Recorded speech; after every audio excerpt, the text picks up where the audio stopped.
Bismillahirrahmanirrahim. Assalamualaikum warahmatullahi wabarakatuh. Jumpa lagi kita dan channel saya.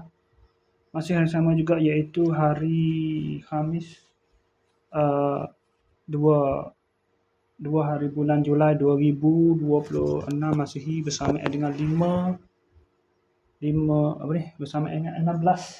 Muharram 1448 Hijriah. Sekarang ni pukul 7, tepat pukul 7 petang. Okay, seperti biasa, video daily report kita untuk hari ini. Malam tadi selepas pada buat video daily report pada pukul 8 malam malam tadi, saya terus saya tunggu sembahyang Isyak. Lepas sembahyang Isyak baru saya keluar pergi ke Fikri, minimal seperti biasa, main internet, Facebook apa tu. Balik pada pukul 12. Saya pergi tu pada pukul 10.20 dah. Balik pada pukul 12.20.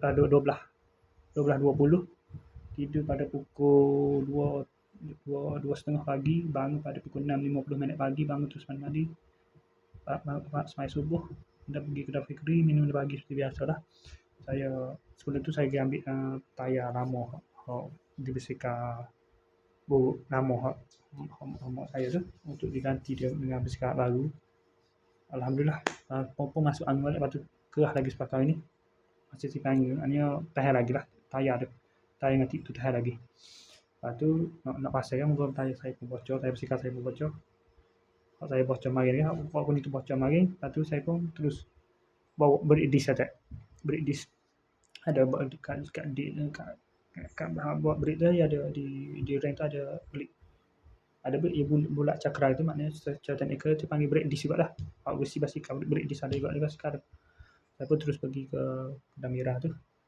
Saya beli rem, tayar, tiup dan pelapik tiup, dan juga sprocket dan juga batas sak. Kira-kira semua rupa siap dengan rupa pasal belakang, complete set. Brake disc tu ya, tak lihat baru lah. Saya pakai pasal lama. Pasal lama maknanya harga total 94 ya. Lepas tu singgah kedai Eco Shop kejap, simbol barang-barang, beli sikit beberapa barang jajan sikit. Lepas tu singgah kedai tu sekejap, ni makan tengah hari.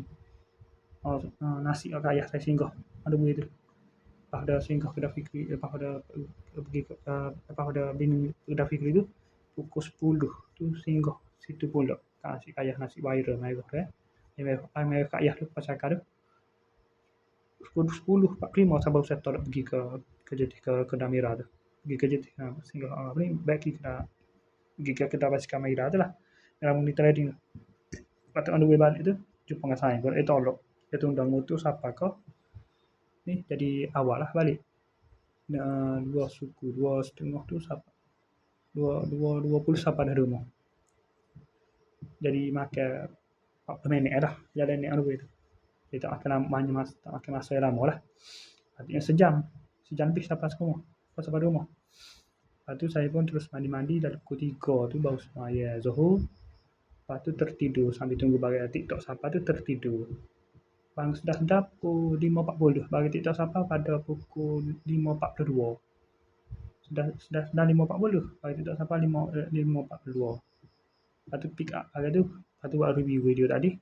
Terus buat video review pada pukul 5 tadi tengok dah buat review tadi. Lepas tu terus buat review tu terus main ke sini lah. Hanya silap teknikal sikit. Buat dah video daily tu buat dah awal dah, kita tadi dalam pukul 9 lebih ni. Pukul 9.50 ni buat dah video ni, tapi oleh kerana memori tu penuh, jadi memori telefon penuh, jadi saya tak sepadan lah. Sebab dah sekerat saya boleh ambil video ni. Lepas tu untuk nak proses padan kan, nak clean memori, nak buat sikit memori berat ni, ambil masa juga lah. Pukul 7 saat ni barulah boleh buat video daily report ni balik, buat semula video ni. Ok, saya sekadar saja untuk sesi video daily report kita untuk hari ni. Assalamualaikum, jumpa lagi, bye.